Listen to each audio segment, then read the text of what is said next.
Hi, my name is Angela Wilson. My pronouns are she, her, and I beat the often path by envisioning a world where everybody is able to travel no matter what their disability. Welcome back to the Beat the Often Path podcast. I'm your host, Ross Palmer. This is the show where we celebrate people who deserve to be celebrated and where we try to give us all inspiration for better ways to live our lives and careers. Joining me today is Angela Wilson, the creator of Exploryst, a startup that seeks to create a more accessible world. Their motto is explore everywhere, whatever your disability, and they seek to add valuable accessibility information to travel experiences and businesses in Colorado and around the world. Angela's son has intellectual and progressive physical disabilities, and this led her to understanding that many experiences simply aren't catered to or available for people like her son. Today we explore how she built a business around a problem that she uniquely understood, getting the attention of local news, Forbes 1000, and thousands of people in need of what she provides. I'm super excited to introduce you right now to Angela Wilson of Exploryst. Well, welcome to the show, Angela. First of all, I disagree with the premise because I've always believed that the world is perfect as it is. So what's the issue? I love sarcasm. That's my second language. Okay, good. English and sarcasm. I love it. Bilingual. My husband's not much of a fan of it, but a little bit of background. I'm the parent of a child with multiple disabilities who recognize that to go about, just to go somewhere that you've never been, whether it be local, national, international, there are details that families like mine require that are not easily found. The business themselves may not even know what questions to ask themselves to provide these type of details, whether it be physical, regarding mobility, auditory, visual, sensory, and just to go through life. It's like, okay, to navigate in my situation, my son uses a wheelchair and he has intellectual disability. So it's like, okay, where are we going to need to park? How far away is it? Which wheelchair makes the most sense? What kind of offering are we going to? Is it based on his age versus his intellectual ability? Something, he's 13, but he's emotionally and maturity-wise and intellectually something that's set up for a teenager may not be to the level he requires. A lot of other people, audio, visual, heck, if you're going to a museum, are the videos captioned? Does the dentist down the street know how to work with someone that has, or not work with, service a client, just an individual or a family member of that individual with a sensory issue or visual disabilities? Where this is as we get older, the population ages. Unfortunately, here's another hard truth. Our bodies, our senses are going to deteriorate. I'm sorry to be the bearer of bad news, Right. but that's what's going to happen. That's what's going to happen. This is a community that you can join at any time without an RSVP, step off the curb a wrong way, even short-term disabilities, breaking a leg, twisting your ankle.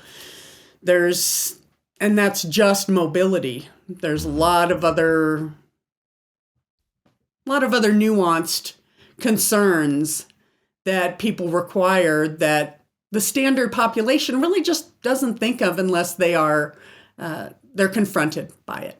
There are so many things that able-bodied people do every day that they're just not aware of the fact that they're doing. I'm late for a subway. I run down a set of stairs. I jump a turnstile. I hop on a train. Right. There's just so many elements of daily life that you don't think about until or unless Correct. You suddenly have to deal with it yourself.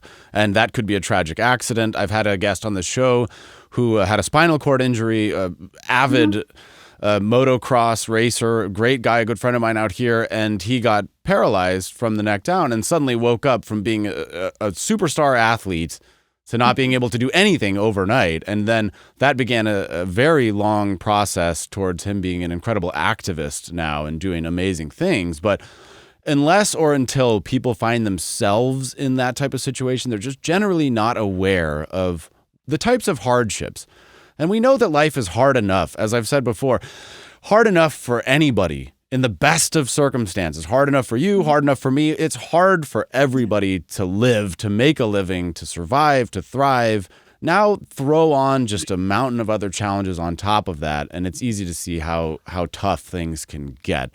So what might be some of the things that able-bodied people might not be aware of when planning a trip, or things that they might not think about that are big, big, big deals for some of the people that you help? Well, language is a big component. Being educated on saying somebody has a disability versus, for example, able-bodied. That can be, and if I've made a mistake, please correct me. I'm here to learn. I wouldn't say a mistake. I'm a deeply ignorant person. There are certain words that you really want to mirror how somebody identifies.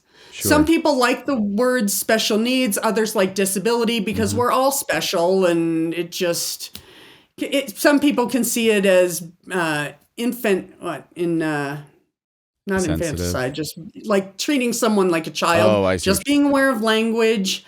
I see, even on signs, I still see handicap parking. Right. And that is language that's out of favor right now. It pretty much says lesser handicapped versus just disability or accessible. That would be just an educational piece. There's also short-term disabilities, and heck, even having a stroller with a baby. Sure. There are mobility issues with that. Then maybe the night before you went to a loud concert, and now all you hear is the blood pumping in your head. Right. And if you go to a museum and they have a video, you can't quite hear it because all you're hearing is your blood. Having captions, just being able to think as a person moving around the community, as a business owner, hey, not everybody is like me. It's really just thinking of, hey, just being aware, talking to people with disabilities. Obviously in a respectful way, but not looking away. I mean, it's like, okay, what does that mean? No matter what the intent is of somebody's language or actions, a lot of times that doesn't matter. It's how the person that is receiving it is feeling about it. Mm-hmm. Because, somebody may not intend to run over my foot with their car, but if they do, it hurts.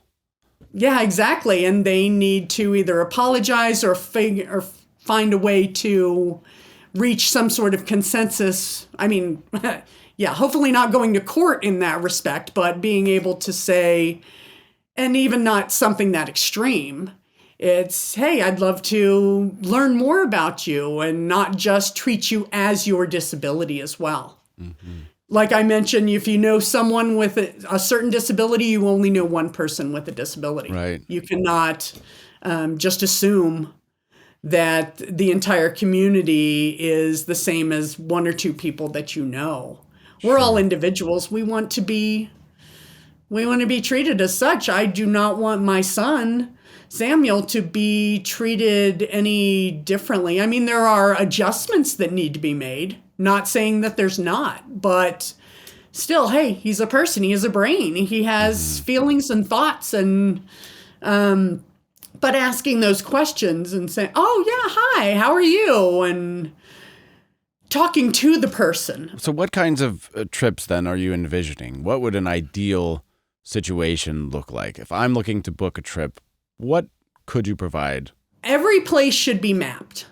Every place, no matter if it's dining, accommodations, activities, transportation, and certain questions. There's a form that says, hey, what's the mobility? Do you have, how many stairs? How high is the bed? Do you have Braille menus? And going through this form, it standardizes these disability details so that when people come on Exploryst, they can say, hey, I need to be able to go to a place that has less than a flight of stairs, because just because you have a mobility concern does not mean you are in a wheelchair full-time without lower limb mobility. That there is a on-site restroom and that can accommodate my mobility device depending on size, for example.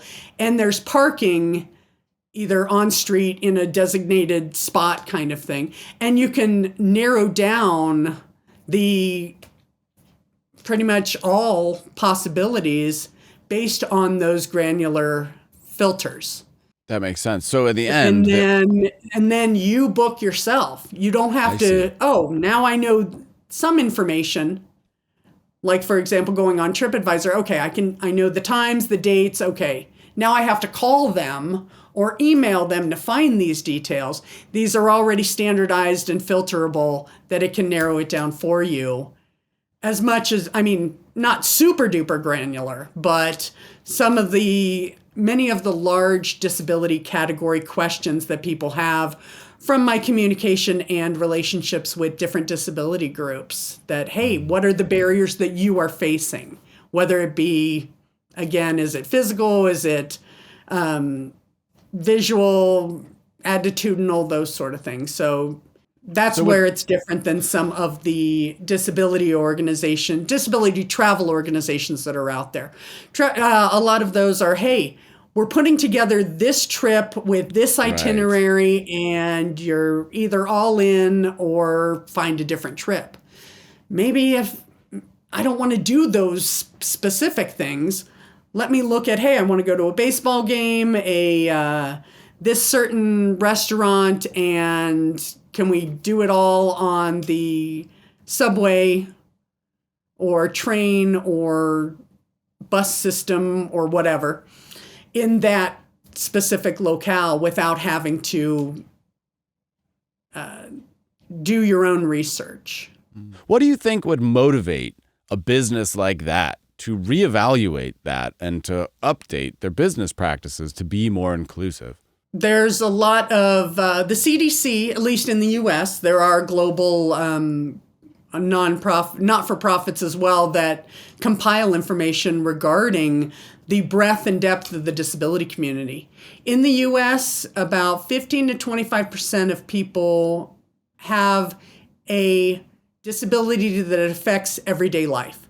That does not include short-term disabilities, late-term pregnancy, if you're on crutches because you twisted your ankle, or heck, as I mentioned earlier, with little kids and or a stroller, there's mobility concerns in effect. And little kids have little legs, and you can't go on a 5-mile hike over huge boulders.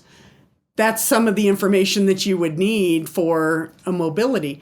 But being able to say, hey, the disability population around the world, short-term and long-term, for those that have moderate to high incomes, meaning they're able to travel, not just every person, is about 1.9 billion people. That's short-term and long-term disabilities. Incredible. If people with disabilities go somewhere, they usually don't go alone. So multiply that by 2 to 3 people, and then look at the amount of, not capital, our spending power. Around the world, it's about $13 trillion of disposable income per year. Whoa. If you look at... That's huge. Not just the individuals, because there's adults with disabilities, seniors who have finished their, I don't want to say productive, but their working lives, and their disabilities or mobility, audio, visual are deteriorating. They still have the means and don't travel alone. Yeah, it's not just this, it's people in that are in poverty, or, oh, you have a disability, so you can't work, you can't do this. There's It's a lot of huge misconceptions and a group lot of, the it's entire enormous. population. So then the It's motivation would be, hey, you're shutting yourself off Yep. to a lot of potential income needlessly when Correct. with a little You're leaving money consideration on the table, yeah. right, with a little consideration, a little thought, and a little help from the communities themselves, you could dramatically improve your business and the perception of your business, which is important. Absolutely. That's fabulous. Well, at this And point, and legislation is only moving towards more inclusion, sure. at least disability inclusion. I mean, there's laws about other inclusion as well, but do you want to be, and there's the PR of it as well. Yeah. That's maybe just doing it to get that PR, but hey, there's also, you can learn more. We should all be learning no matter what it is. Just what's the point of living if you're not learning and bettering yourself and seeing what else is out there and having new experiences? And maybe that is just talking to a neighbor who you've noticed has a disability, and just that empathy, and hey, that could be me sometime as well. It's also putting that reflection and saying, okay, how would I want to be treated in that same situation? That's all it is. I love that. So I like to seek out people who are doing cool stuff and who have their hearts and minds in the right place. And again, what you said is perfect. We are exploring the idea of whether or not you can build a business, whether you can make money in doing good, because that's the system that we're in, and we can't change. We're in a capitalist society. We're in this country. That is just the reality that we're in. So working within the confines of the system, how can we make it better? That's the question. And I think you have a brilliant solution, and I wish you continued success. It's been a pleasure getting to know you, and I look forward to hearing updates about your project. Thank you, Ross, and thank you, Beat the Often Path. It was a pleasure. I had a great time. Excellent. Thank you so Me too. much. Oh, and one quick thing. Let's say the website one last time, and could you spell it for us just so that we can absolutely get that plug in there? Exploryst, EXPLORYST.com, Exploryst.com. Fantastic. Well, thank you, Angela. And with that, the official podcast is over.